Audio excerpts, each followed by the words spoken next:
Buscaglia está muy interesado en que pueda haber intercambio con ustedes, con los universitarios, y al cierre de nuestros trabajos de esta mañana tendremos un espacio a puerta cerrada para la prensa, para que ustedes, como ya se los comentamos a nuestra llegada, tengan oportunidad de hablar con el doctor Buscaglia y hacerle las preguntas que requieran, que consideren pertinentes a puerta cerrada. Doctor Olvera, muchas gracias también por estar esta mañana con nosotros.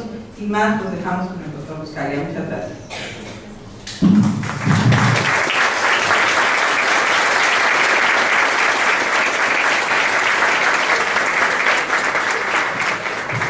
Muy buenos días a todas y a todos.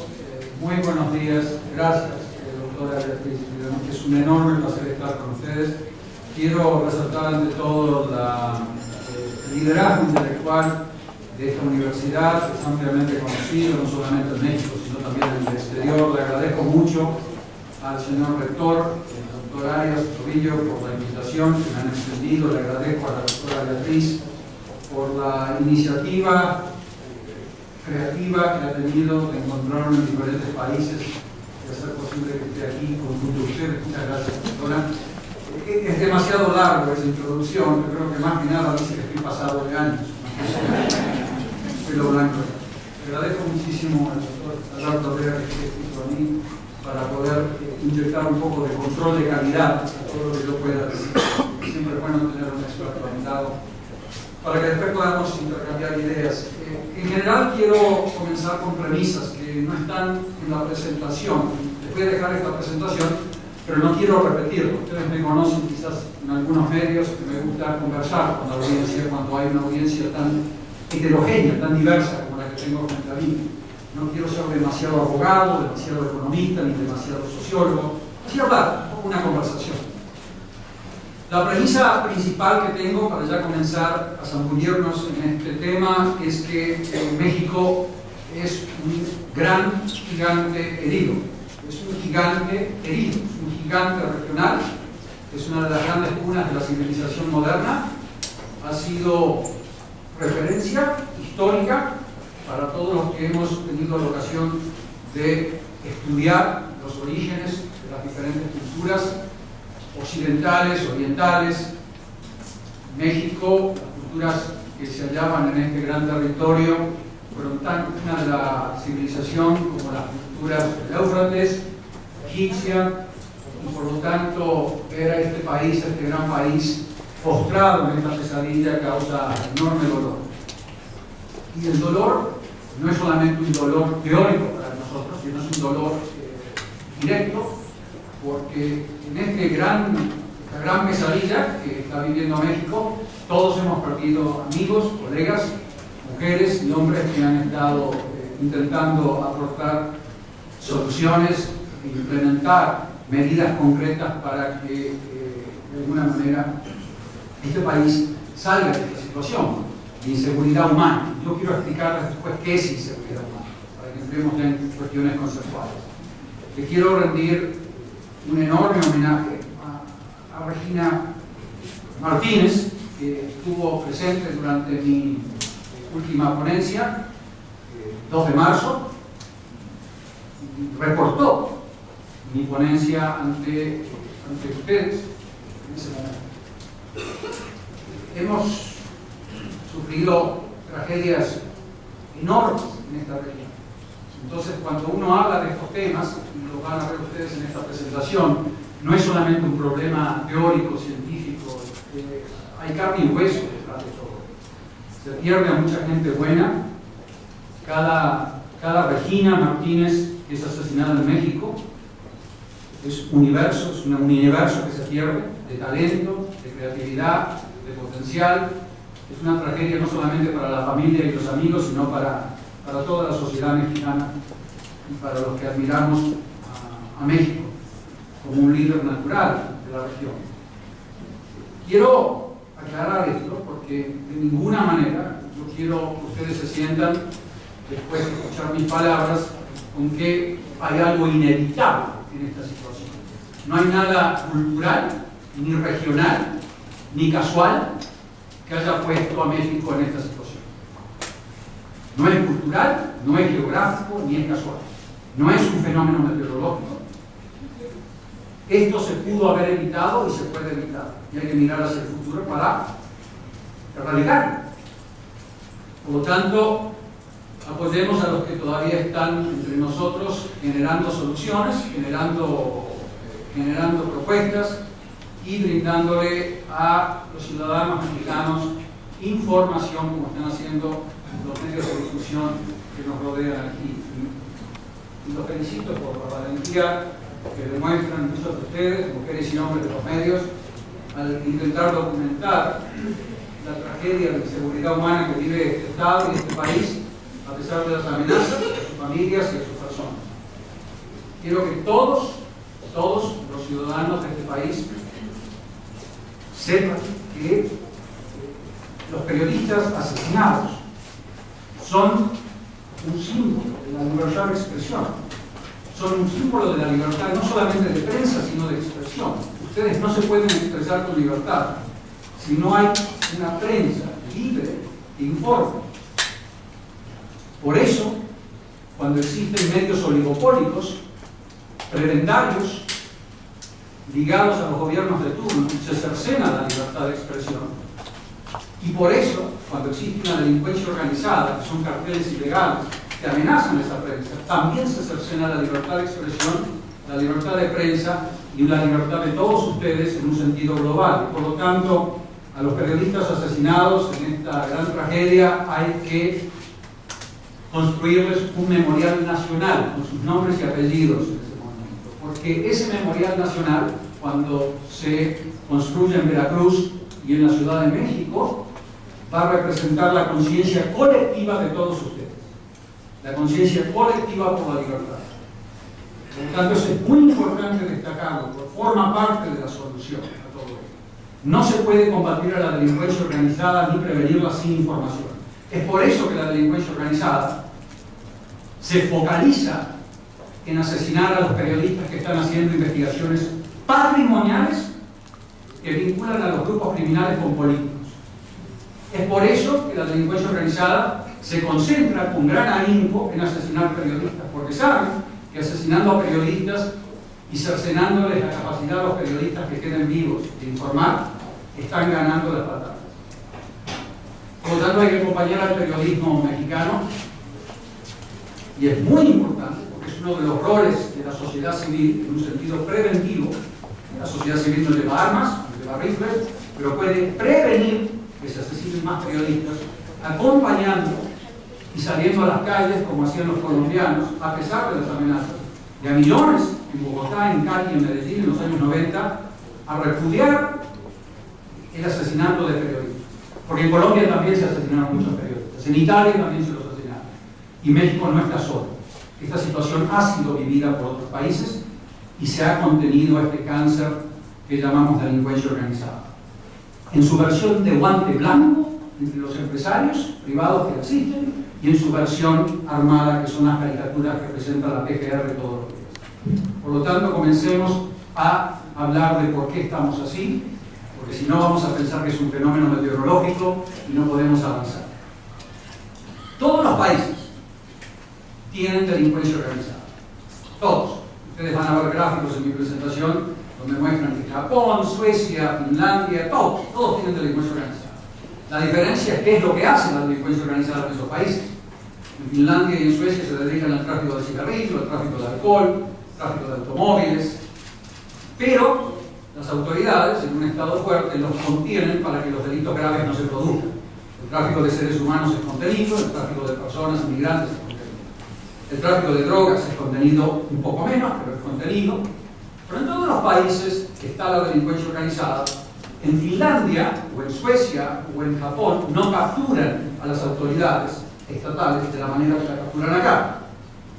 A pesar de que pueden llegar a ser las mismas versiones de delincuencia organizada en un sentido orgánico que están en ambos países. Sin embargo, los grupos criminales son muy cuidadosos de reaccionar ante el ambiente institucional que se enfrentan ellos en cada país. No son grupos, no son monos con pistola que simplemente van a capturar gobiernos.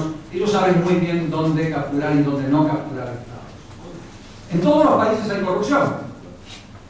Nosotros no nos dedicamos a medir esta insensatez de quién está perdiendo corrupción, quién está haciendo. En todos hay corrupción. Estados Unidos, más que nadie, tiene corrupción, hasta corrupción legalizada en Estados Unidos. La han legalizado a través del financiamiento de campaña regular. Pero la diferencia está en qué reacción tiene el Estado ante esa corrupción. En Suecia y en Estados Unidos, las autoridades reaccionan ante esa corrupción política. En México no. A pesar de que quizás sea mayor en Estados Unidos, a pesar de que sea mayor la corrupción en otros países. El presidente de Alemania, en ejercicio de su autoridad hace más de un mes, renunció ante una acusación de un fiscal autónomo alemán acusado de corrupción. El presidente de Alemania renunció. ¿Qué fue lo que lo hizo renunciar? Tienen que hacerse preguntar ustedes. ¿Qué pasó? Imagínense ustedes un presidente mexicano, sin dar nombres, renunciando ante una acusación de un fiscal autónomo. Parece ciencia ficción. Pero se puede lograr. Se puede lograr. Países como Costa Rica, cercanos, han logrado acusar a presidentes. Se puede lograr. No es ciencia ficción. Y ustedes lo van a ver, espero que muy pronto. Se puede lograr. ¿Qué fue lo que hizo que en Alemania el presidente de Alemania renuncie? Y un fiscal se atreva, entre comillas atreva, a denunciar, a acusar a un presidente y que éste como consecuencia renuncie ante la acusación para someterse a una acusación y a un procesamiento judicial bajo el principio de inocencia. ¿Puede ser inocente o no? Hay que ver. Pregúntense ustedes, ¿qué sucede? Y ahora quiero pasar a la respuesta a esa pregunta. Hay un acuerdo político tácito en esos países para que el fiscal pueda acusar. Hay un acuerdo político tácito, no se ve en la Constitución. Todos los partidos acordamos que a partir de ahora los fiscales pueden acusar a un presidente. Eso no está en la Constitución. Pero hay un acuerdo político tácito en Estados Unidos, en Alemania, en Japón, de que los políticos pueden ser acusados por un fiscal, una mujer o un hombre, en la medida que la acusación esté bien fundamentada. Se le ha dado autonomía a esos fiscales, que es una decisión política, pero se le han dado controles a esos fiscales a través de los poderes legislativos. Comisiones del Poder Legislativo controlan técnicamente a los fiscales. Hay personas como yo detrás de los legisladores, porque los legisladores no pueden ser expertos en todo, que se encargan de controlar a los fiscales a través de un servicio civil de carrera de los poderes legislativos. Se controlan a los fiscales. Autonomía y control. Control no del presidente de la República, control de comisiones del Congreso con todos los partidos de la comisión. Eso es un pacto político lo que yo estoy hablando. No es una medida técnica que se le ocurrió a un economista o un ingeniero o un abogado. Es un acuerdo político tácito que los países formatean a medida que van desarrollando sus democracias. ¿Se entiende? México no ha llegado a ese punto. No tenemos todavía una transición política dirimida, resuelta. México ha entrado en una transición política a finales de los años 80, y algunos autores mexicanos inclusive se remontan hacia atrás, para comenzar a generar un sistema electoral más competitivo, un sistema político más sujeto a controles, etcétera, etcétera. Ustedes están viendo las consecuencias. ¿Pero qué sucedió? Se dejó atrás un sistema que para hoy, para los estándares de hoy, era un sistema autoritario y un partido único de Estado. Para los años 50, más del 90% de los países tenían sistemas autoritarios, era muy poquita la democracia. Por lo tanto, hay que juzgar a los sistemas políticos no con los estándares del año 3000, pero con los estándares. Estamos avanzando hacia un sistema político más abierto, donde se puede competir un poco más. ¿Pero qué sucede? Los políticos dejaron los controles judiciales autoritarios, patrimoniales autoritarios, administrativos autoritarios, esos tres tipos de controles que tenía antes el Partido Único de Estado, fueron dejados atrás. Ya hoy el sistema judicial mexicano no es el mismo que en la década del 70. Ha cambiado. La forma en que se elige la Suprema Corte es diferente. El dedazo presidencial no es el mismo. Hay todavía dedacitos, pero no es el mismo dedazo presidencial. Se han dejado controles autoritarios atrás. Pero Por definición, la transición política es dejar atrás esos controles y lanzarse hacia un nuevo sistema político en donde todavía no se han definido los nuevos controles judiciales, administrativos, patrimoniales, que estén acordados por todas las facciones políticas mexicanas. Eso todavía no está acordado y yo se los voy a probar. Los voy a invitar a que ustedes acudan a leer las plataformas de todos los partidos que están compitiendo por la presidencia. Lean la plataforma del señor López Obrador, lean la plataforma de la señora Vázquez Mota, lean la plataforma del señor Peña Nieto, y van a ver que cada uno de ellos tiene una visión del sistema judicial totalmente incompatible con el otro. Uno está en el planeta Marte, el otro está en el planeta Venus, y no quiero dar nombres, no quiero que los planetas se asocien a nombres, y la otra candidata está en otro planeta. El señor López Obrador quiere que se elijan a los jueces popularmente, no vamos a juzgar si eso es malo o bueno, eso es otro tema. El señor Peña Nieto se acerca hacia la reforma del PAN, pero quiere hacer las reformas que el PAN no está de acuerdo. O sea que todavía no se han acordado los controles judiciales. ¿Cómo quieren ustedes que los jueces y fiscales puedan trabajar en este país si los políticos que rigen su vida no están de acuerdo con el tipo de jueces y fiscales que ellos y ellas deben ser? Eso es transición política. Esa es la definición práctica de lo que es transición política. México todavía no ha definido, resuelto su transición política. Por lo tanto, los controles judiciales, patrimoniales, administrativos, no existen en la práctica.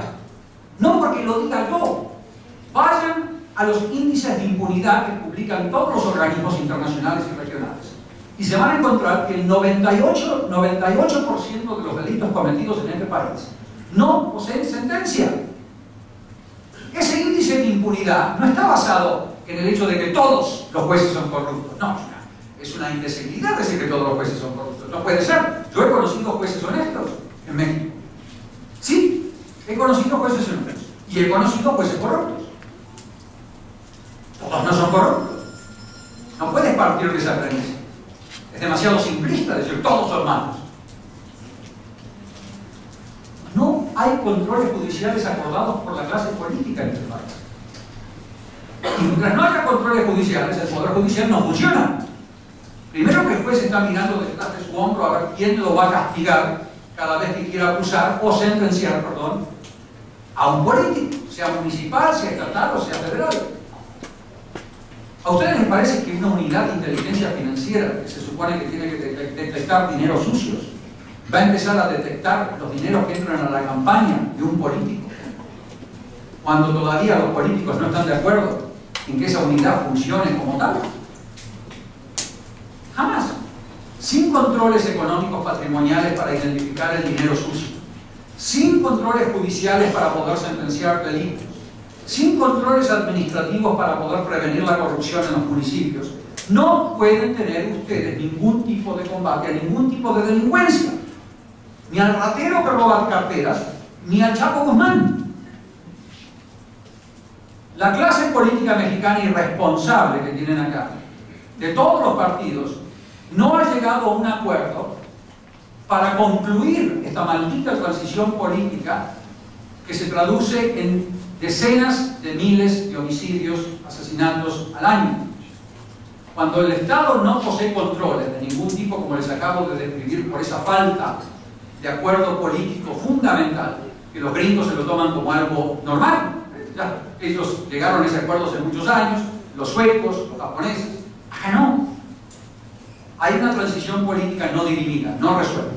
Y eso se traduce en que los controles no funcionan, porque los políticos son los que suponen que tienen que legislar y asegurarse de que esa legislación simplemente no están de acuerdo con eso. Las reformas judiciales que se han propuesto en todos los estados de la República son más un negocio de consultores y de la plutocracia mexicana. Plutocracia quiere decir gobierno de los ricos, que de un consenso político genuino entre todas las facciones políticas. Y se lo voy a traducir nuevamente. ¿Saben cuánto tardó Chile en definir su reforma judicial que comenzó a implementarse en el año 2000. Tardaron 11 años. Llamaron a 1.250 y algo organizaciones sociales al Congreso chileno para debatir la reforma. Eso es ciencia ficción acá también. Debatirla con los legisladores, asegurarse que las propuestas de las asociaciones de mujeres, de abogados, de víctimas, de carniceros, de quien sea escuchada en el Congreso chileno para que se plasme en la reforma judicial chilena. Esa reforma judicial chilena, cuando llegó al año 2000, estaba vacunada. Estaban de acuerdo toda la clase política y social. Había gente que estaba en desacuerdo con algunos puntos, no puede ser 100%, pero había un acuerdo sociopolítico de esa reforma. Por lo tanto, los jueces pueden trabajar. Se acordó cómo se controlaban a los jueces desde el Poder Legislativo para que no cometan fechorías, y se acordó cómo podían ser independientes estos jueces para que no estén sujetos al dedo político de quién debe ser procesado y quién no. Eso es un acuerdo político y social que se dio en Colombia, se dio en Costa Rica y se dio en Chile. No es porque haya visto, o sea, acá se lo quieren vender los grandes expertitos y expertitas que vienen acá a México, los que vienen de las universidades mexicanas, con que genios abogados van a encontrar la llave mágica a esa reforma judicial. No, no son genios. La reforma judicial chilena es muy diferente a la costarricense y muy diferente a la colombiana. El fiscal colombiano tiene un poder muchísimo mayor que el chileno. No hay fórmulas mágicas. El secreto es que esas reformas fueron profundamente vacunadas por el sistema político y la sociedad. Ese es el gran paso hacia adelante que tienen que tomar los mexicanos para que dejen de existir este tsunami de asesinatos en masa que ustedes están viviendo, porque comienzan a trabajar los controles judiciales y patrimoniales. Cuando yo hablo de controles patrimoniales, yo no hablo solamente de enviar gente a la cárcel. Estoy hablando de identificar los galpones de almacenamiento que están usando la organización criminal Sinaloa en Veracruz. Galpones de almacenamiento que sirven para almacenar contrabando, piratería, seres humanos, drogas, armas, que están a nombre de empresas legales, que están registradas en las bases de datos del registro de la propiedad mercantil y en los registros de la propiedad de los estados. Es una unidad de investigación patrimonial. Pero ¿cómo quieren ustedes que un fiscal acuda a investigar patrimonialmente a estas empresas si esas empresas legales en Veracruz y en otros países, en otros estados, esas mismas empresas legales que están proveyendo, que están provisionando, que están ofreciendo sus galpones de almacenamiento, sus flotillas de transporte a grupos criminales para que se puedan transportar por las autopistas de Veracruz, esas empresas legales a la vez están protegiendo, financiando campañas políticas de todos los partidos? Ese es el círculo vicioso. No es que los fiscales mexicanos sean estúpidos, no lo son. Si quieren acusar a alguna de esas empresas y sacarles esos galpones de almacenamiento, van a llegar a las campañas políticas de algunos, no todos, los políticos de estos estados. Ese es el pacto de impunidad que existe hoy. No es casual, no es un fenómeno meteorológico que esta delincuencia organizada no se pueda desmantelar. Yo les aseguro que si toman las medidas que después les voy a comentar, en menos de 2 años ustedes ven un desplome de más de 15 de los 22 delitos organizados que comete la delincuencia organizada mexicana. ¿Lo van a ver?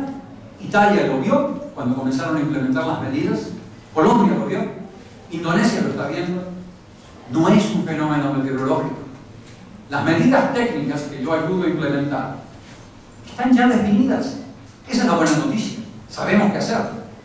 El problema es que los políticos bloquean. ¿Cómo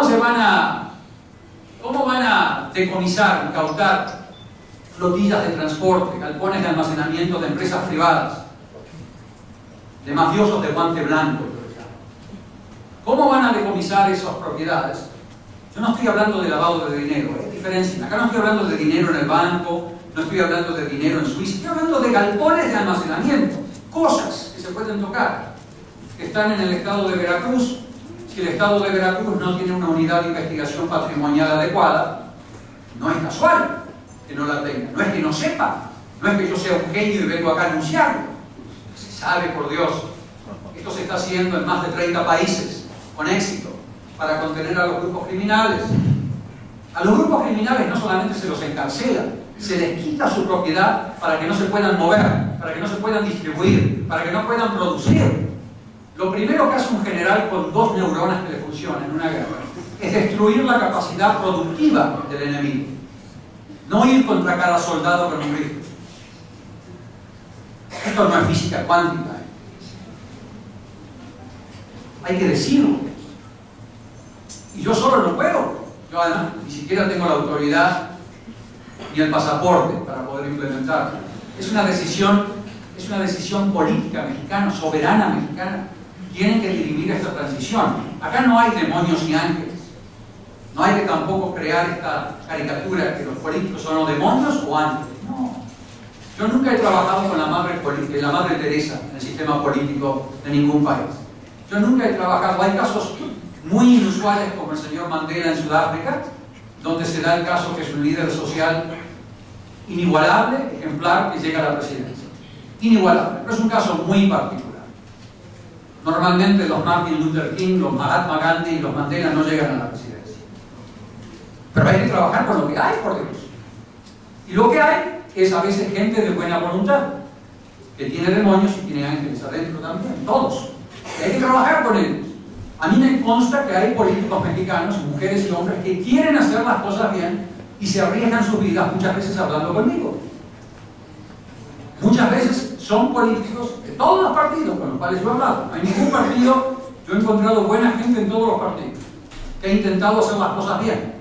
Por una razón de confidencialidad no les puedo decir nombres, pero le he propuesto a este presidente que tienen ahora la instalación de unidades de investigación patrimonial en 3 estados de la República, a través de un secretario de su gabinete. Ese secretario de su gabinete quería hacer las cosas bien e implementar. Lo bloquearon. Hay un problema de fragmentación política. No es que el presidente sea una mala persona. No hay que ver, yo no sé si es malo o bueno, no es además no es de mi incumbencia la cuestión personal de él. Es que no se pueden implementar estas cosas si no hay un acuerdo político vasto que ocupa todas las facciones políticas de un país. Los políticos no se encarcelan a sí mismos por voluntad. Se encarcelan solamente o encarcelan a sus compañeros de partido cuando no les queda otra. Eso es lo que sucede. Y no les queda otra cuando el monstruo que ellos han alimentado por décadas y décadas comienza a devorárselos a ellos y a su familia.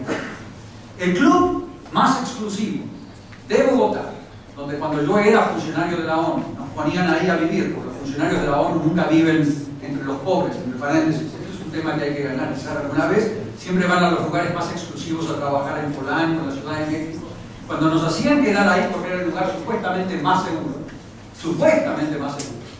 a los pocos días de irnos de ahí, las FARC demolieron el club como las Torres Gemelas, que se llamaba el Club El Nogal, con todos los empresarios adentro.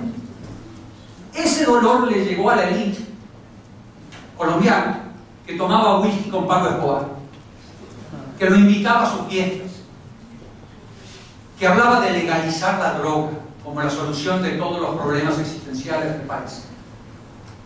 Esa misma élite. Esto es una película repetida, además en México, la he visto en Colombia. Las causas son diferentes, claro está, pero las manifestaciones son las mismas. Las mismas reacciones de la élite corrupta. Legalicemos, si negociamos con las mafias todo se termina. ¿Usted negocia con un ladrón que quiere entrar a su casa? Bueno, el Estado menos.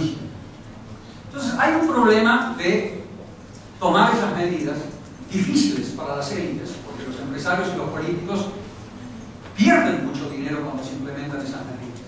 Cuando uno comienza a identificar todos esos patrimonios, miles de millones de dólares que provienen de 22 tipos de delitos organizados, drogas es solamente uno de los 22. Tráfico de migrantes, trata de personas, extorsión, contrabando, piratería, secuestro, fraude electrónico. Piensen en los 22 tipos de delitos y los miles de millones que generan, que se traducen en políticos comprando 10 departamentos en el World Trade Center en cash. Tenemos informantes adentro de los servicios de propiedad inmobiliaria en México que nos informan quiénes compran, dónde compran. Es algo que solamente proviene de 22 tipos de delitos, no solamente de drogas. La incompetente DEA se dedica, mal dedicada además, porque no tiene metodología, a calcular el dinero de la droga. Es irrelevante, son 22 tipos de delitos. Es mucho más que drogas. Todo ese dinero va a parar a algún lado. Una buena parte va a parar a la economía real. Se traduce en bienes reales, que son esos galpones, centros de producción de efedrina, flotillas de transporte de miles de carros. Eso hay que decomisarlo, hay que sacarlo, hay que identificarlo. Y en un Estado de Derecho con orden judicial y con sentencia, hay que extinguirlo del dominio a las empresas. Eso es combatir la delincuencia organizada. Yo desafío a cualquier administración de este país, sea de entidad federativa o federal, que me muestre una sentencia. No pido 10, no pido 100, no pido 2, pido una sentencia en donde se haya desmantelado una red patrimonial como la que acabo de describir, ligada a campañas políticas y a grupos criminales. Yo les puedo mostrar cientos de sentencias así en Colombia, Italia, Indonesia, Costa Rica. No les puedo mostrar una en México. No porque los jueces y fiscales sean idiotas, no lo son, están muy bien preparados en general, y especialmente muy bien pagados, federales. Es muy fácil entender que hay un pacto de impunidad por esa inhabilidad de la clase política, de las facciones, de llegar a un acuerdo que concluya con esta transición política y establezca los controles judiciales, patrimoniales, administrativos y políticos, al fin y al cabo, que deben imperar en este gran país. Por lo tanto, esa es mi primera lámina que ustedes acaban de ver ahí atrás. Fíjense que si yo me dedico en la misma cantidad de tiempo a cada lámina, nos vamos pasado mañana de aquí a...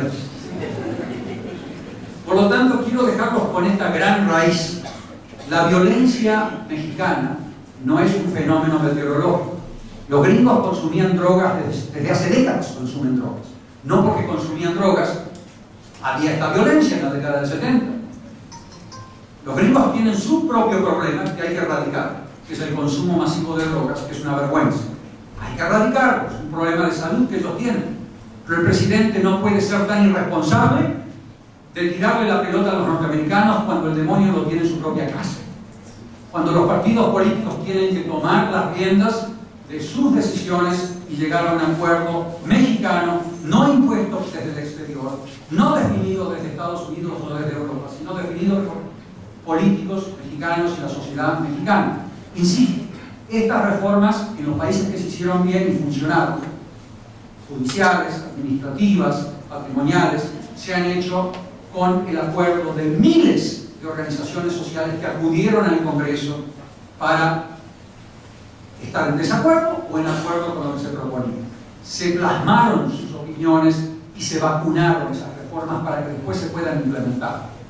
Si tú no sientes que una ley emana en parte, aunque sea pequeña, de tu consenso, de que tú tienes algo que ver con esa aprobación de la ley, si tú como ciudadana o ciudadano no sientes ese acuerdo interno con el proceso de hacer leyes, con la manifestación de una ley, muy rara vez vas a encontrar que la cultura de la legalidad pueda imperar en un país.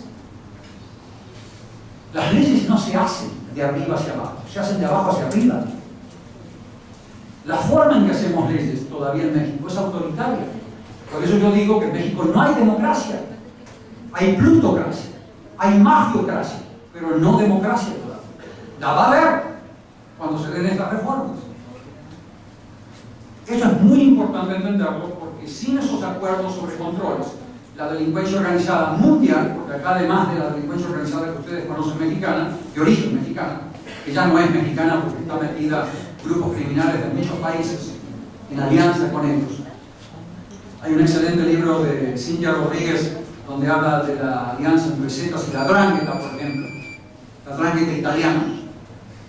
Y ya no son solo mexicanos, no se puede culpar solo, ¿no? Se originaron el cartel que tampoco son carteles en un sentido técnico, los carteles tienen que controlar precios. Son organizaciones criminales amorfas, como la de Sinaloa, que se basa en franquicias con el Grupo Criminal de Zacapa en Guatemala, son franquicias, como las franquicias de empresas que venden hamburguesas sin dar nombres. Entonces, ese es un tema que hay que combatirlo ante todo con desmantelamientos patrimoniales. Hay que combatirlo ante todo con anticuerpos sociales. ¿Cómo queremos nosotros que nuestras hijas e hijas, que hoy tienen 5, 6, 7 años y que viven en ambientes con familias disfuncionales, madres y padres adictos, falta de escolaridad, ausentismo de escolaridad, ausentismo familiar, violencia en las colonias, en los vecindarios, adicción de estos niños a los 10, 11 años, ya sea con aerosoles o con cualquier otro tipo de droga? ¿Cómo queremos que esos niños tengan los anticuerpos para no entrar en una pandilla? En un país que tiene más de un 50% de pobreza, nos decía la profesora Beatriz, ¿cómo ustedes pretenden de que las pandillas, bandas, que no necesariamente una pandilla criminal, una pandilla puede ser un grupo de niños que se refugia de un padre que la viola, de una madre que le pega, se refugian en pandillas? Es algo totalmente disfuncional que se refugien en una pandilla, pero no son necesariamente criminales las pandillas. Pero esas pandillas en su mayoría son utilizadas por grupos criminales para el tráfico de drogas, armas y diferentes tipos de delitos, ya sea utilizados como halcones o como cualquier otro tipo de delito que se cometa. Tenemos que tener mecanismos de prevención social para poder atender a eso. Y los mecanismos de prevención social no son un discurso, no son programas asistenciales para atender a chicos adictos una vez que ya están adictos. Tenés que evitar que sean adictos años antes de que lleguen a ser adictos. Para eso, los países con un sistema federal como Alemania, como Estados Unidos no es un gran ejemplo, Canadá, en sus provincias, establecen lo que se llaman gabinetes de seguridad humana. La seguridad humana es mucho más que la seguridad pública. La seguridad humana es una situación en donde tú puedes ejercer en la práctica, no en teoría, en la práctica, tus derechos políticos, sociales, civiles, económicos y culturales. Son 58 derechos, que les llamamos derechos humanos. Cuando tú puedes ejercer tus derechos humanos con mediana facilidad, ningún país es perfecto. Hay seguridad humana. Eso va desde el derecho al voto, que no se te compre el voto. Aproximadamente el 13% de los votos en México son comprados por carteles legales o organizaciones criminales. Eso es una violación a tus derechos políticos. El derecho de acceso a la salud. Cuando se privatizan los hospitales y tú no tienes lana, no puedes acceder a la salud. Cuando esa seguridad humana no existe, normalmente se conforman pandillas, formaciones sociales que tratan de reemplazar, de mal reemplazar al Estado. Por lo tanto, mucho de lo que acontece en la sociedad actual en México es un producto de las fallas de Estado. Las fallas de Estado en el orden económico, social, cultural, político. O sea, el Estado no garantiza, para eso está el Estado, entre paréntesis. Si ustedes leen a los filósofos más importantes de la humanidad, de todas las culturas del mundo, van a encontrarse que el Estado se conformó para asegurar que tú puedas ejercer tus derechos. Es una de las funciones fundamentales. No lo puede hacer el sector privado, solo el Estado lo puede hacer. Y lamentablemente, como ustedes ven ahí, se violan en México 44 de los 58 derechos humanos que las Naciones Unidas tienen en sus convenciones. Eso es una gran tragedia porque eso se traduce en que cientos de miles de jóvenes se deslizan como hormigas hacia pandillas y esas pandillas le actúan como la base operativa de los grupos criminales. Les actúan como mecanismo de apoyo logístico para transportar, para custodiar y para asesinar también en muchos casos. Eso se tiene que resolver. No se puede resolver si simplemente no comenzamos a implementar políticas de prevención en el orden social, económico, político Y eso no se está haciendo porque no hay gabinetes en el Estado mexicano que coordinen la implementación de estas medidas preventivas. Miren, les voy a dar un ejemplo para que se entienda lo que digo. Se está hablando ahora de aniquilar a las policías municipales, de que ya no existan más. Otra burrada más. Las policías municipales son las policías de primer contacto con el ciudadano. Si quieren echar a todos los policías municipales, yo no tengo problema con eso. Pero pensemos como pensaban los fundadores de esta gran patria. Benito Juárez, Emiliano Zapata, Eduardo y Madero, no estaban pensando, a ver, ¿qué está haciendo Francia? Para ver cuál es la mejor práctica internacional. No estaban llamando a consultorcitos norteamericanos para que les digan, ¿qué vamos a hacer ahora con la propiedad en Morelos?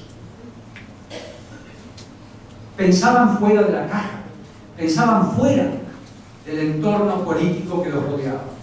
Pensaban con originalidad. Ustedes pueden crear una policía municipal mexicana que llegue a una situación de violencia familiar y se encuentre con una situación muy compleja, patológica. Un niño violado por el padre, una niña violada, una madre adicta, un ausentismo familiar. Y esa policía, mujer o hombre, sin pistolas ni Genaro García Luna al lado, puede dedicarse a ver cuáles son esas patologías. Puede ser entrenado. Uno puede identificar los primeros síntomas de un niño que está sufriendo violencia. No necesita ser doctor para identificar que un chico está pasando por algo raro. Hay policías en el mundo, como en Japón, o como ahora en Brasil, que son entrenadas, las locales, policías locales, para identificar esa disfuncionalidad. Inmediatamente agarran su celular y llaman a las secretarías pertinentes para que envíen funcionarios que, como en una orquesta de cámara, sinfónica o de cámara pequeña, van a atender esa familia. Entonces, a la media hora llega una funcionaria de la Secretaría de Salud, una funcionaria de la Secretaría del Trabajo, si hay desempleo en la familia, una funcionaria. Esto no es ciencia ficción, es parte de la Revolución Mexicana. A ver, yo no quiero ser insolente, pero hubo una revolución en México que la mayoría de los políticos se olvidó. Esa revolución que comenzó hace más de 100 años, fue una revolución donde murieron muchas personas en este país para que ustedes puedan ejercer esos derechos laborales, sociales, económicos, sociales y culturales. Se ha perdido el rumbo de esa revolución en México. Pero esa revolución no se retoma con discursos, ni con esto que estoy diciendo. Se retoma con estas pequeñas reformas que les estoy hablando. Un policía municipal que entra a una situación de disfuncionalidad puede tener a toda una serie de funcionarios que le acudan, el policía no puede ser experto en atender a un niño, para atender a esa persona. Y esas secretarías pueden tener a 3 o 4 organizaciones civiles, no del Estado, de la mano, que ya son expertos en atención a víctimas, que acudan con el Estado a atender a esa familia. Claro está, si se encuentran con un padre con un rifle, hay que llamar a la policía del Estado. Pero si se encuentran con una situación de disfuncionalidad, eso es lo que hay que estar pensando ahora para atender a estos problemas sociales, y no pensando, como escuché de la señora Vázquez Mota, generar otro órgano de represión militarizado. Como escuché del señor Peña Nieto, una gendarmería militar. Buen negocio, especialmente para los gringos. Mal negocio para el pueblo mexicano. Lo que el pueblo mexicano debería estar pensando es cómo resolver la inmoralidad universal de tener a más del 50% de sus hermanas y hermanos postrados en la pobreza en un país que genera más petróleo del que nos imaginamos. Mucho de ello está siendo robado por la delincuencia organizada, de acuerdo al excelente libro de otra periodista valiente como colega de ustedes, Ana Lilia Pérez, que escribió el libro El Cartel Negro, donde da cuenta en una investigación patrimonial que debería estar siendo llevada por los irresponsables del Estado mexicano, y está siendo llevada por periodistas que arriesgan sus vidas para que ustedes conozcan ¿Por qué se están robando la gran mayoría del petróleo que está saliendo del subsuelo mexicano? Y se los están llevando a Estados Unidos a vendérselo a otros empresarios corruptos gringos. Pues esto no es un problema mexicano nada más. Para que exista Sinaloa como organización criminal, tiene que haber centros comerciales muy bonitos en Düsseldorf, en Alemania, en Rumania, en España, que son cómplices pasivos de la matanza que se está produciendo en México. Pero el problema de ausencia de controles en México hay que resolverlo en México. No podemos pedirle que los europeos vengan acá a resolverlo. Ellos tienen que resolver su problema y para eso hay que pegarle fuerte para que lo resuelvan. Estamos en México. Ustedes necesitan controles judiciales. Si a ti te roban la cartera, necesitas a un fiscal. Más allá de que los gringos no hagan nada con la droga, necesitan controles.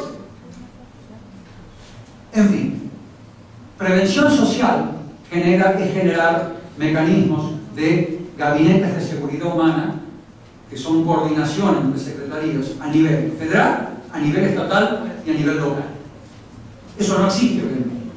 El presidente puede seguir pataleando diciendo que él tiene prevención social y yo le voy a seguir demostrando que él no ha hecho nada para generar un mecanismo público de prevención social de este país.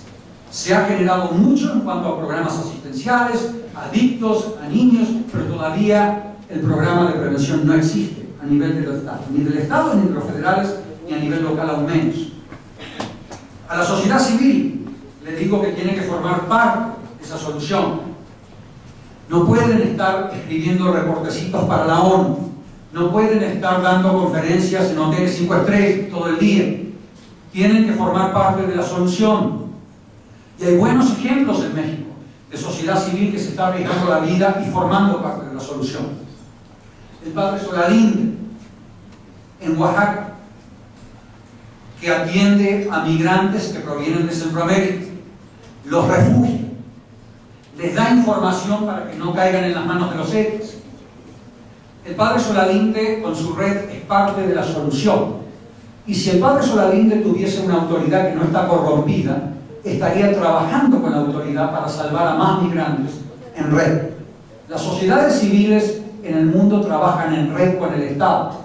La organización italiana Libera está compuesta por 1.200 organizaciones sociales como las del padre Solalinde. Imagínense, que se encargan de rescatar mujeres, rescatar niños, atender a adictos, evitar que los niños sean adictos, ir a las escuelas, atender a los problemas. 1.200 organizaciones lideradas por un señor que se llama Scioli, Libera, con B de bueno. Vayan ahí a algún sitio de internet, la van a encontrar. Vean el milagro social que está realizando esa red en Italia. Vean lo que los colombianos han logrado hacer a través de redes en Medellín, con todos los problemas que tiene aún Colombia. No resolvieron su problema de guerrillas y de lucha armada, pero lo cierto es que 17 delitos organizados en los últimos 10 años han bajado significativamente. ¿Qué han hecho los colombianos? Han llegado a un acuerdo político, y este número les va a impactar, en donde el 32% de los legisladores colombianos desde el año 2002 a la fecha ha sido procesado judicialmente por vínculos a grupos criminales. ¿Qué sucedió en Colombia? ¿Llegaron jueces mágicos y fiscales mágicos? ¿Le parece a usted que fueron jueces de otro planeta que llegaron a Colombia? ¿Jueces japoneses? No. La clase político-empresarial comenzó a sufrir el mismo dolor que la madre y el padre de Veracruz sufren cuando le asesinan a sus hijos. Los grandes plutócratas colombianos comenzaron a sufrir el mismo dolor y colocaron a un señor que se llama Uribe para comenzar a controlar el desmadre que tenían en Colombia, o el despadre, para no ser tampoco, que tenían en Colombia en los años 90. Comenzaron, no terminaron, comenzaron. Se comenzó con un 32% de legisladores de todos los partidos, incluyendo el primo del presidente Uribe, por vínculos a diferentes organizaciones. Esto no es casual. Hubo un acuerdo político para establecer controles y una reforma judicial que después se tradujo en algo técnico donde llego yo y asesoro y códigos y demás. Pero primero estaba lo político. Yo considero un fraude. Yo le digo a mis colegas mexicanos y extranjeros, venir a México a cobrar $100.000 al año para asesorar a las autoridades desde el año 2004 en México, para generar codiguitos de procedimientos, sin ese pacto político previo, es un fraude profesional. Porque deberían saber, y si no lo saben, lo deberían saber, que toda esa asesoría y todo ese dinero que están cobrando no va a tener ningún impacto sin este acuerdo político que los colombianos tuvieron, que después se traduce en una reforma judicial como la que se implementó en Colombia en la segunda parte de la década pasada, que tuvo un impacto importantísimo en bajar los índices de impunidad. De más de 4.000 secuestros bajaron a 150 en todo el país. Eso no es una panacea, insisto. Colombia todavía tiene enormes problemas. Italia todavía tiene al señor Berlusconi. Pero, ¿saben una cosa? Insisto, volvamos al tema. A ver si pudimos transmitir esto. Corrupción hay en todos lados. La hay mucho mayor que en México. Lo que ustedes tienen que juzgar es cuál es la reacción institucional ante la corrupción. Cuando el primo de un presidente es acusado, eso es buena noticia. Acusado. Sentenciado es otra cosa, que tratar de avanzar hacia la sentencia. Es bueno. Entonces tiene que haber reacción institucional, y la reacción institucional ocurre cuando hay un pacto político. La corrupción no va a dejar de existir en México, la va a seguir existiendo, como la hay en Estados Unidos, en Japón, en Suecia y en todos los países. Después podemos ir viendo algunos gráficos. Si vamos hacia atrás, por favor, en la presentación así les muestro, porque lamentablemente no quiero estar, especialmente por las mujeres y hombres que están ahí atrás, no pueden ver nada. Ustedes ven ahí a Colombia y a México. Colombia en el año 2000. Lo que estamos midiendo en el eje horizontal, no traten de ver los que están ahí atrás, no lo van a lograr, no se preocupen, se lo explico verbalmente. En el eje horizontal medimos corrupción. Usen su imaginación. Si vas de la izquierda hacia la derecha, vas de menos corrupción a más corrupción. En el eje vertical medimos delincuencia organizada, que es un promedio de 22 tipos de delitos en cada país. Cuanto más arriba y hacia la derecha están los países, más corrupción y más delincuencia organizada tienen. La corrupción y la delincuencia organizada van de la mano. Por eso todos suben al mismo tiempo o todos bajan al mismo tiempo. No hay delincuencia organizada sin corrupción política. El que les dijo eso, les está mintiendo.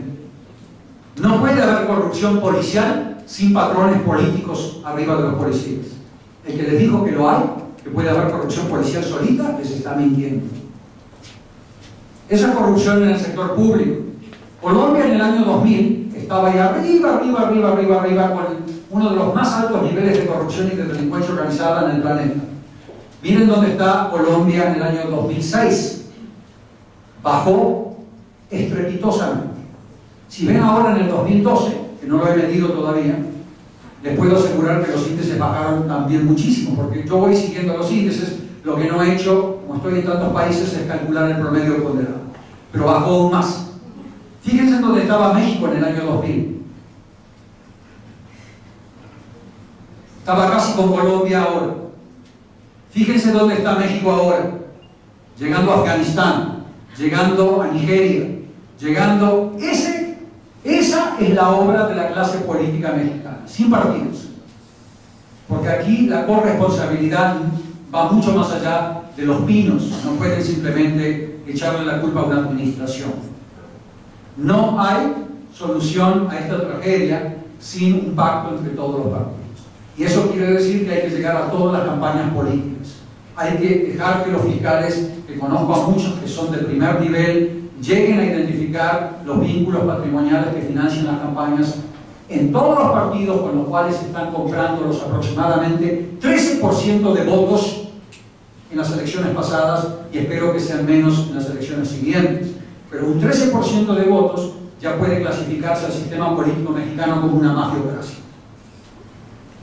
mezclado con una plutocracia, porque hay empresarios muy ricos que también contribuyen a ese dinero. Hay que identificar quiénes son. No es difícil, lo han hecho muchos países con menos capacidades que México. Costa Rica, pobrecito, tienen menos Costa Rica es un pedacito de país, es un chiquitito, con mucho menos recursos han acusado a presidentes. Y han identificado a grupos criminales. Están viendo, la presidenta Laura Chinchilla, una señora profesional de primer nivel, ha dicho acá en México, nos están comprando al Estado. Estos grupos criminales mexicanos están comprando a estados completos. Este es un problema que hay que abordarlo internacionalmente y quiero pasar ahora a la situación internacional, porque también es un componente importante de la solución. No todo se resuelve en México. Ya les di las bases mexicanas para que México tenga los anticuerpos. Ustedes como seres humanos, para que no se infecten, necesitan anticuerpos. Comer bien, estar fuertes, si no les agarra una gripe y les agarra fiebre. Lo mismo sucede con los estados. Los anticuerpos son los que les acabo de mencionar. Un buen pacto político, un acuerdo político que normalmente ocurre cuando las élites están entre la espada y la pared, en todos lados. Nunca ocurrieron esos pactos políticos bajo condiciones normales. Por eso la élite está desesperada en buscar señuelos, negociar con la mafia para que baje la violencia. Si tú pactas con la mafia, que es pan para hoy y hambre para mañana, baja la violencia y no le llega a la élite. Por lo tanto, desesperados en negociar. Yo no voy a nombrar nombres. Lean sus libros. Se pueden comprar en cualquier lugar. Ahí están proponiendo negociar con las mafias para que no tengan que tomar la medicina amarga y frenar esta inmoralidad que vive ese gran país. Fíjense las élites cómo quieren posponer esa violencia para que no les llegue a ellos, legalizando la droga. Puedo hablar de legalización de drogas y seguramente los periodistas me van a preguntar, con todo gusto se lo respondo. Y estuve una semana entera atendiendo al seminario prestigioso que ha hecho la UNAM bajo el liderazgo del rector Narro. Una semana entera escuchando a especialistas, médicos, toxicólogos, biólogos, economistas, abogados de todo el mundo hablando de este tema. Podemos hablar. No es una política contra la delincuencia organizada legalizar drogas. El término en sí mismo implica un gran sinsentido. Ya están legalizadas las drogas. Están criminalizadas en muchos sentidos. Entonces, vamos a hablar en serio. Las élites quieren mostrarles señuelos, no estas soluciones que se tienen que tomar inmediatamente. Pero falta el componente internacional. El componente internacional está muy bien delineado en las convenciones de las Naciones Unidas contra la delincuencia organizada, que se firmaron en Palermo en el año 2000, en Palermo, en la ciudad de Palermo, en Sicilia, cuna de la mafia italiana.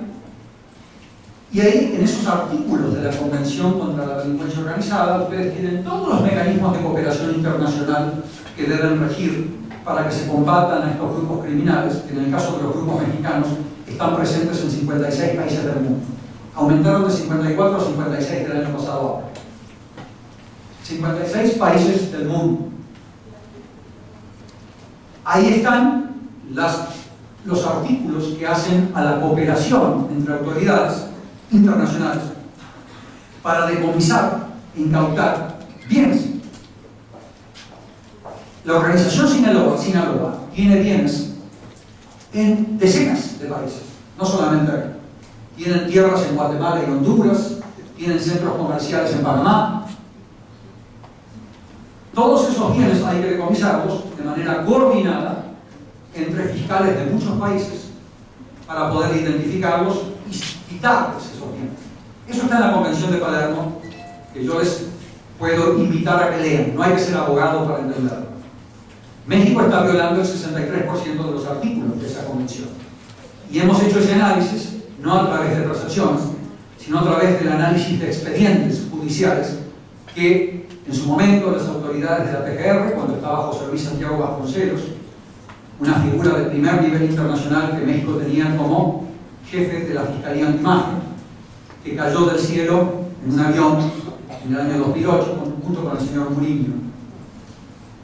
Nos dejaron entrar expedientes, vimos expedientes que son clasificados como asociación delictuosa en los estados, pero que en realidad es delincuencia organizada, porque los federales no dan abasto con 22 delitos, muchos de estos delitos caen en los estados.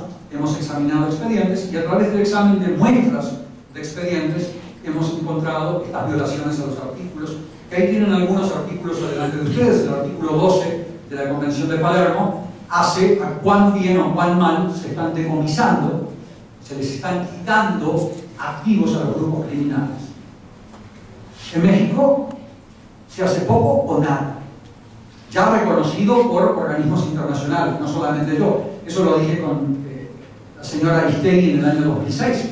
Ya esto es repetir lo mismo, ya lo saben. Vean ustedes qué sucede en el próximo gráfico, por favor. ¿Qué pasa con los países que confiscan más? En el eje horizontal, ustedes tienen montos de confiscaciones. El total de lo que se confisca en un país entre el año 2000 y algo y el año 2010. Cuanto más confiscas, ¿qué pasa con la delincuencia organizada? Baja. Ahí ven cómo se desploma a medida que tú vas hacia la derecha, los índices de delincuencia organizada se comienzan a desplomar. Ese es el promedio de todos los 22 tipos de delitos. Esto no es un fenómeno meteorológico, les dije al comienzo. Eso es un pacto político. Los países con pactos políticos están a la derecha, confiscando mucho, y les llegan a las campañas políticas de todos los partidos en su país. No se preocupen quién está primero, quién está después. Ese no es el tema. Vean la experiencia internacional ahí con esos 108 países. Hay una nube de países pegadito al eje vertical que no confiscan nada. México está colgadito del eje vertical con 500 millones de dólares, la mayoría de los cuales se lo confiscaron a ese señor chinito que tenía la lana escondida en paredes y demás. Bueno, ese dinero está ahí, es lo único que agrada. Lo demás es show mediático.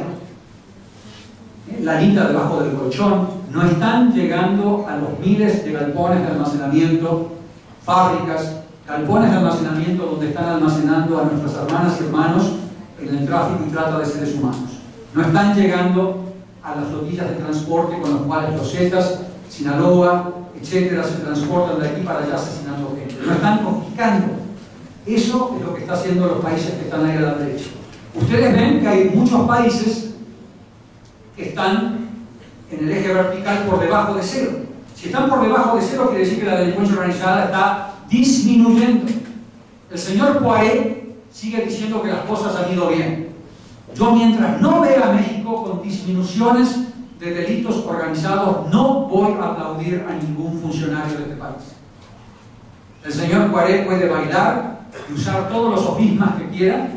Si no está por debajo de cero, no hay éxito en su lucha.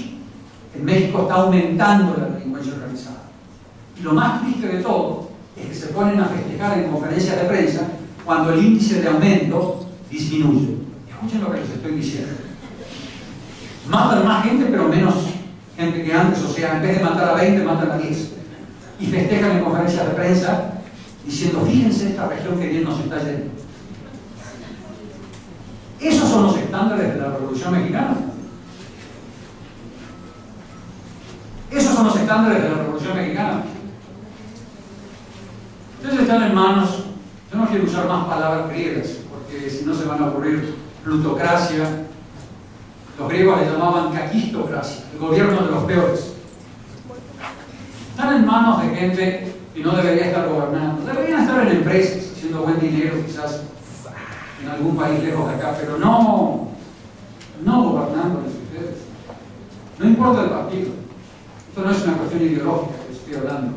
Ya les dije que no es un monopolio del PAN, la responsabilidad, esto no es ideológico.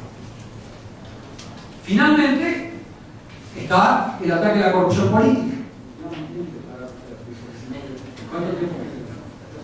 La corrupción política es la cuarta rueda que hace que los delitos organizados disminuyan. Y la corrupción política se combate a través de los flujos patrimoniales. Una vez que tienes un pacto político, y les voy a dar la receta si el presidente la escucha nuevamente, va a tener pesadillas conmigo por el presidente, pero en fin. Tenés que establecer unidades de investigación patrimonial en cada estado de la República, porque acá hay un pacto federal, no le puedes imponer al gobernador una solución y al Poder Legislativo Estatal hay que generar una unidad de investigación patrimonial. Se requiere que esa unidad de investigación patrimonial sea autónoma, o sea que no esté bajo el dedo pulgar del gobernador de Veracruz, no puede ser, porque si no investigan a algunos y no a otros. La clase política le tiene miedo a establecer esos mecanismos cuando un gobernador los controla. Por lo tanto, en los países de mejor práctica federalistas, lo que hacen es que esas unidades son vigiladas por comisiones del Congreso representadas por todos los partidos, que vigilan que esas investigaciones no tengan tinte político. O sea que los investigadores tienen que tener una muy buena justificación para poder investigar patrimonialmente empresarios y acuerdos. Se vigilan. Y esas comisiones del Congreso, en ningún poder legislativo del país, México, hay control legislativo técnico de unidades de investigación patrimonial. Primero, porque en ningún estado del país existen unidades de investigación patrimonial, y segundo, porque ningún poder legislativo ha llegado a un acuerdo político para controlarlas. Y le das autonomía, obviamente, para que acusen, pero se los vigila mensualmente. Eso quiere decir que el jefe de la unidad tiene que ir al Congreso cada mes a dar un reporte de cada una de las investigaciones públicas, televisadas en todo el país, explicando por qué te acusó a ti o a mí, con un justificativo técnico. Eso es una nueva cultura política, no es un milagro técnico que surge. ¿Entienden? Estamos en un pacto de impunidad y hay que salir de este círculo vicioso para entrar a un círculo virtuoso. Sigue siendo una reforma política. Cuando los países implementan al mismo tiempo los 4 tipos de medidas que vengo hablando en México, desde el 2006, 2005 inclusive, que son una reforma judicial políticamente consensuada con los controles que yo les hablaba, una reforma a los controles patrimoniales con estas unidades de investigación en cada estado de la República. No estoy hablando de unidades de investigación financiera. Los que estudian economía, estudiantes, saben que el sector financiero es un pedazo de la economía. La economía es mucho más grande que lo financiero. La unidad de inteligencia financiera de México es un show. ¿Entienden? Están solamente con jurisdicción sobre un sector de la economía. Las unidades de investigación patrimonial abarcan todos los sectores de la economía, bienes reales, no solamente financieros. Hay muchas transacciones corruptas, criminales, que se llevan adelante sin que el dinero pase por el sistema financiero, que hay que identificarlos a través de los registros de la propiedad mercantil, registros de la propiedad estatal. Esto no es novedad para los expertos, esto se hace. Esa es la segunda rueda. La tercera, prevención social, el corazón de los anticuerpos de una sociedad para que no se la capture. Y la cuarta, que es la corrupción política, que es derivada de las otras.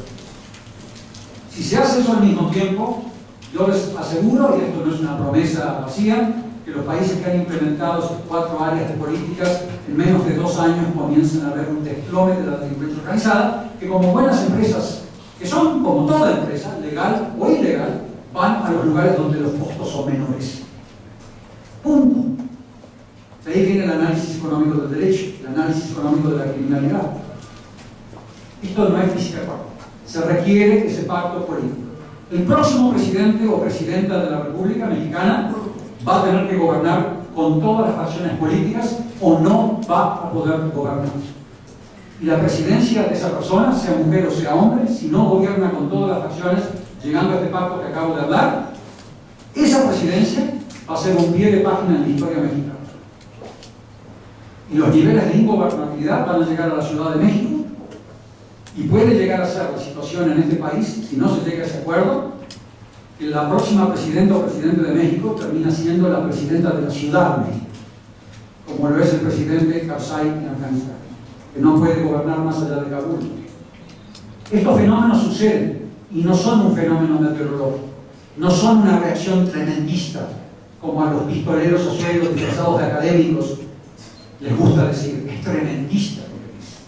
Vean la experiencia internacional y vean lo que les puede suceder a los países, como le sucedió a Colombia, como le sucedió a Italia, país europeo, donde primeros ministros eran secuestrados, donde los empresarios más importantes del país eran asesinados, donde jueces y fiscales caían como pájaros todos los días asesinados. Vean lo que les puede pasar a los países cuando estas medidas no se toman a través de un acuerdo político pleno. Los quiero dejar con estas ideas. Disculpen que les di mucha lata, pero estaba muy entusiasmado en conversar con ustedes y creo que me pasé de la raya, pero ahora los quiero escuchar a ustedes, si me lo permite la profesora Beatriz y mi colega Castellano. Muchísimas gracias. Felicidades.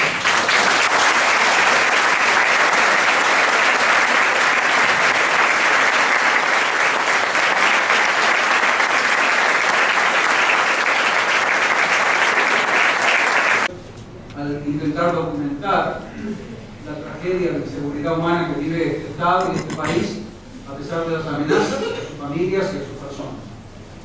Quiero que todos los ciudadanos de este país sepan que los periodistas asesinados son un símbolo de la libertad de expresión, son un símbolo de la libertad no solamente de prensa, sino de expresión. Ustedes no se pueden expresar con libertad si no hay una prensa libre que informe. Por eso, cuando existen medios oligopólicos, prebendarios, ligados a los gobiernos de turno, se cercena la libertad de expresión.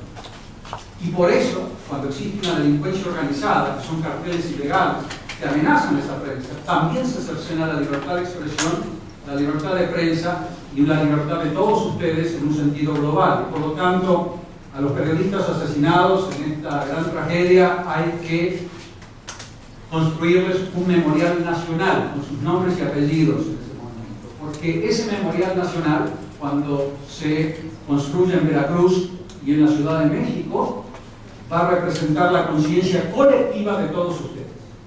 Está muy interesado en que pueda haber intercambio con ustedes, con los universitarios, y al cierre de nuestros trabajos de esta mañana tendremos un espacio a puerta cerrada para la prensa, para que ustedes, como ya se los comentamos a nuestra llegada, tengan oportunidad de hablar con el doctor Buscaglia y hacerle las preguntas que requieran, que consideren pertinentes a puerta cerrada. Doctor Olvera, muchas gracias también por estar esta mañana con nosotros. Sin más, los dejamos con el doctor Buscaglia. Muchas gracias.